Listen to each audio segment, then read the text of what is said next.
Misalnya kayak Imam Syafi'i, Quran itu jelas mengatakan la talbisul haqqo bil batil wa qul ja'al haqqu wa zaqal batil innal batila kana zahuqa. Nah, apakah Imam Syafi'i lupa dengan ayat itu? Kalau enggak, hati-hati dengan ayat itu. Kok Imam Syafi'i sampai bikin hujah darul mafasid muqaddamun ala jalbil masolih? Pasti ada peristiwa yang terjadi.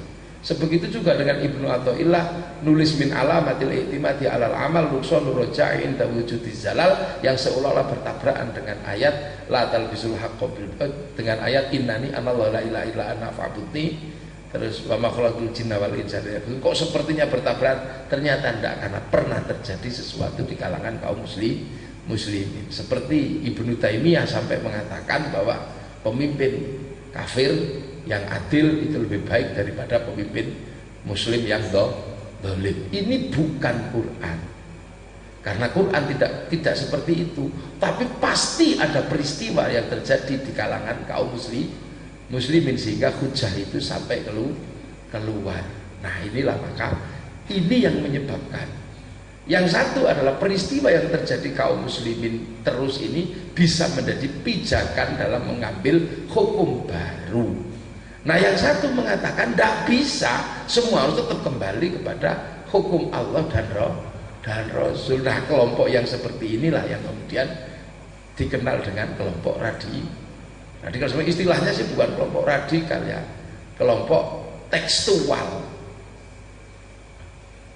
yang sekarang mereka menyebut sebagai salafi. Nah yang satu ya moderat lah istilahnya. Kenapa? Karena mengambil pijakan-pijakan atas peristiwa yang pernah terjadi di kalangan kaum muslimin, dan itu bisa menggunakan kias, dan kias harus disepakati oleh ijma berdasarkan pada asas tasyri' dan maqasid syar'iyyah lah kita ini yang di situ. Itulah muncul terus ya. Nah kenapa Nahdlatul Ulama itu begitu? Ya karena sebenarnya ini adalah turunan-turunan dari peristiwa itu diajarkan terus.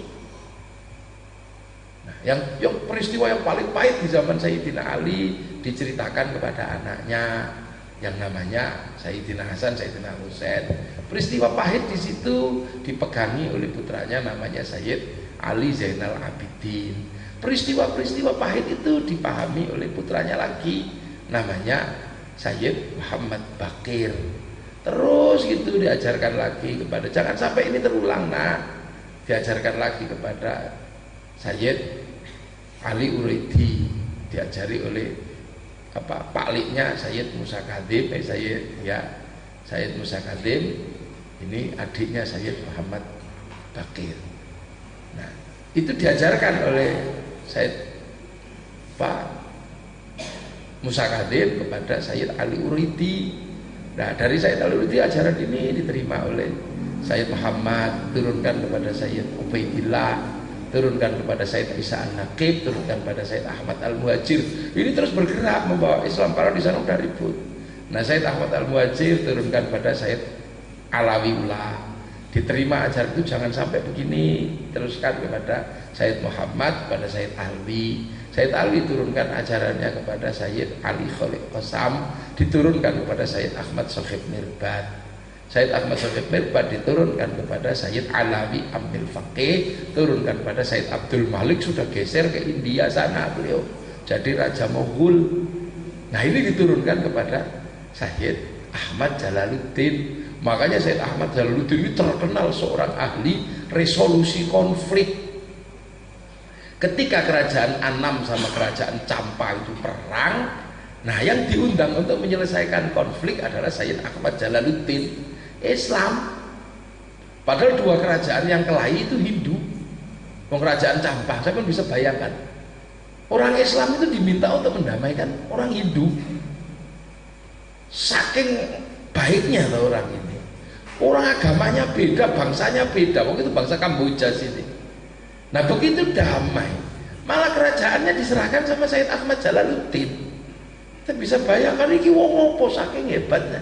Kenapa? Punya pengalaman konflik nenek moyangnya yang seperti itu. Nah Sayyid Ahmad Jalaluddin ilmunya diturunkan kepada Sayyid Muhammad. Nah, Sayyid Muhammad punya anak namanya Sayyid Jamaluddin Al-Husaini Al-Kabir yang turun ke tanah Jawa, yang dikenal dengan nama Syekh Jumadil Kubro. Makanya ilmunya ini ilmu resolusi konflik dan bagaimana memahami perbedaan-perbedaan diturunkan kepada anaknya namanya Syekh Ibrahim yang dikenal dengan nama Ibrahim Asmoro Kondi, diturunkan kepada anaknya Syekh Jumadil Kubro yang satu namanya Maulana Ishaq. Dari Maulana Ishaq lahir Sunan Hiri, dari Mbak Ibrahim Asmoro Kondi lahir namanya Sunan Ngampel. Nah, ini yang membangun Islam dengan pengalaman berdarah-darah seperti itu. Itulah Mbak Ibrahim, Mbak Jumadil Kubro punya murid yang sangat kinase namanya Syekh Samsudin. Itu yang bertempat di daerah Kerawang itu namanya Syekh Kuro, karena ngajarkan Quran. Nah, yang di situ kemudian punya murid namanya Datuk Kafi, pindah Amparan Jati Cirebon. Nah, punya murid namanya Syarif Hidayatullah Sunan Gunung Jati yang bertugas ngurusi pajajaran. Maka ngurus pajajaran pun dengan ilmu yang dari nenek moyangnya. Bagaimana berada dalam situasi yang tidak saling tabrakan, tidak hanya tekstual. Nah, Mbah Ngampel kemudian punya murid namanya Datuk Ribandang. Nah, ini yang kemudian bergerak ke Sulawesi, bertempat di Gunung Bawakaraeng. Makanya Islam di sana ya Islam yang sangat mudah dipahami karena Sunni Asy'ariyah. Nah, Sunan Bonang dan Sunan Kalijogo punya murid namanya Khatib Dayan yang pindah ke Kalimantan. Salah satu murid Sunan Ampel yang pindah ke Sumatera namanya Arya Damar atau Arya Abdillah. Nah, ini yang bangun Islam di sini. Makanya ketika ketika bangsa ini bisa diislamkan tidak lebih dari 100 tahun, cuma 50 tahun. Karena menggunakan ilmu nenek moyangnya yang sudah kenyang dengan konflik dan sudah kenyang dengan titik-titik kompromi. Nah, yang ke Eropa dengan kekuatan perang karena Tariq bin Ziyad makanya keras. Nah, makanya walaupun pinter-pinter di Eropa, hilang lagi Islam. Kenapa? Karena tidak punya pengalaman menyelesaikan dakwah dengan cara yang dari dunia itu. Yang di Afrika ya tinggal itu. Nah, yang di sini kenapa tumbuh subur? Lah karena yang datang ke sini ini yang sudah kenyang diusir, kenyang perang dan kenyang dibunuh. Sayyidina Husain aja dibunuh. Sampai nggak bisa bayangin. Cucu Rasul dibunuh. Nah, cara-cara itu kemudian dibikin oleh para wali, sehingga para wali ini membuat sebuah sistem yang di dunia manapun nggak ditemukan. Dari sana sampai sana tempat dakwahnya disebut wilayah. Agar kita dicintai Rasul, setiap kepala disebut ra'iyah. Kulukum ra'in wa kulukum mas'ulun an ra'iyati. Walaupun orang Kristen kalau di Indonesia, ya sebutannya adalah umat Rasul karena disebut rakyat. Duduk orang duduk dikasih duduk di kursi. Bahasa-bahasa yang diserap luar biasa. Makanya jangan heran bahwa negara ini adalah entah kapan terjadi pasti akan menjadi simbol Islam dunia. Kebangkitannya saya lihatnya dari sini. Loh. Penduduknya disebut ra'iyah. Tanahnya disebut wilayah daerahnya para wali. Pemegang keputusannya disebut Diwanun Perwakilan Ra'iyah, Majelis Permusyawaratan Ra'iyah. Quran apa kan itu namanya?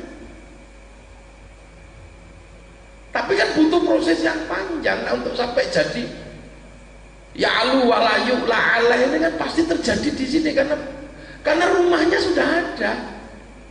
Tinggal nanti masuknya kapan? Para wali kan bikin rumah besar. Rumahnya sudah dibikin wilayah, ra'iyah, Majelis Permusyawaratan Ra'iyah, Diwanun Perwakilan Al-Wakil Ra'iyah, Mahkamah. Nah, kalau orang Arab menyebut biasa aja, tapi kan ini orang Indonesia.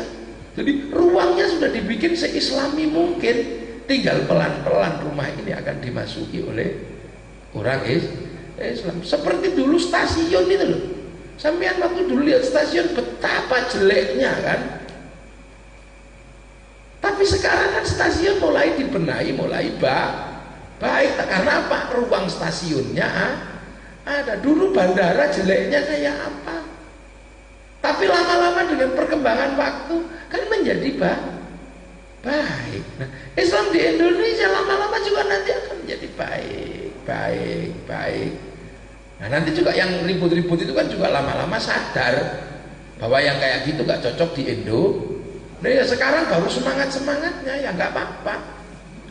Hizbut Tahrir lagi semangat-semangatnya, nanti kalau sadar di sini nggak cocok kan ya pulang atau paling tidak hilang. Lo kayak Hizbut Tahrir kan semangat, kenapa? Karena pemula. Dia lupa bahwa Taqiyuddin An-Nabhani mendirikan di Palestina nggak jalan. Mendirikan di Yordan nggak jalan, mendirikan di Mesir nggak jalan, di Malaysia nggak jalan.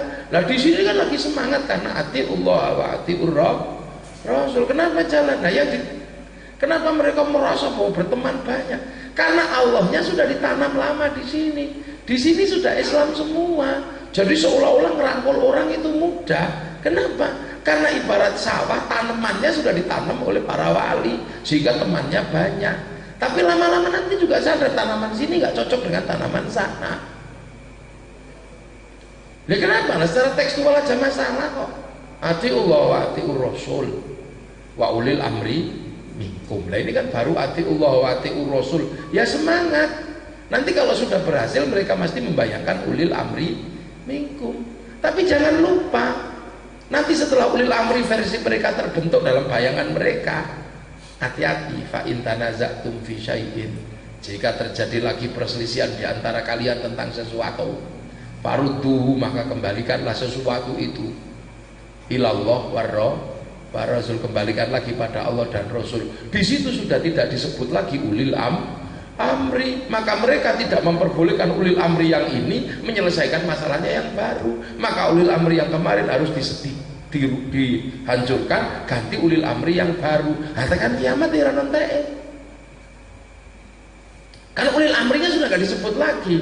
Karena gak disebut, maka ulil amri yang dibikin kemarin gak boleh ikut turut campur menyelesaikan masalah yang baru. Maka ini dianggap expired, harus dibikin ulil amri baru. Katakan kiamat ya muter. Makanya Hizbut Tahrir gak laku-laku di mana-mana. Nanti orang juga sama-sama lama-lama sadar kok dengan Salafi, Wahabi. Dengan belajar bahwa ketika Salafi Wahabi berada dimanapun situasinya ribut, yang sadar pertama kali jetnya. Begitu merdeka, Salafi Wahabi langsung disingkirkan dari jetnya. Karena kalau nggak rusuh kayak di Afghanistan, dulunya ikut bantu memerdekakan Afghanistan, sekarang merasa punya tanah air Afghanistan, dia ribut. Makanya di chatnya langsung Ramadan Kadyrov disingkirkan, dan Ramadan Kadyrov memproklamirkan sebagai negeri Sunni ahli sunnah wal jamaah ala Indonesia. Nanti lama-lama juga orang sadar kok. Makanya ini kita nggak bisa mikir sesuatu itu seperti bikin proposal keliru di tip X, itu kan nggak bisa. Lah Nahdlatul Ulama ini kenapa kok sak langkah-langkahnya kok bener itu? Ya karena tidak pernah melupakan orang tua, selalu nginget oh zaman segini begini, zaman sebegini. Kenapa? Karena ada prinsip al-mukhafadhatu alal qadimis soalnya. Nah yang ini kan nggak pernah lihat masa lalu, wong tajdid terus. Nah cara pandang inilah yang kemudian dipahami oleh Mbah Ngampel, diajarkan kepada murid-muridnya, termasuk putra-putranya. Ada Sunan Bonang. Sunan Bonang punya murid Sunan Kalijogo. Sunan Kalijogo punya murid namanya Sunan Geseng. Sunan Geseng punya murid namanya Mbah Pangeran Benowo. Mbah Benowo punya murid namanya Mbah Abdurrahman, punya murid Pangeran Sambu, punya murid Mbah Abdurrahman, punya murid Mbah Abdul Jabbar, punya murid namanya Mbah Sufyan. Mbah Sufyan punya murid Mbah Abdul Halim. Mbah Abdul Halim punya murid Mbah Abdul Wahid, punya murid Mbah Khairon atau Mbah Gareng Purwodadi. Nah punya murid Mbah Asy'ari. Mbah Asy'ari punya anak namanya Kiai Hasyim Asy'ari yang kemudian mendirikan Nahdlatul Ulama, walaupun alumni Mekah, yang lain alumni Mekah, kenapa dakwah Hasyim Asy'ari berbeda? Ya karena didapat pelajaran dari masa lalu.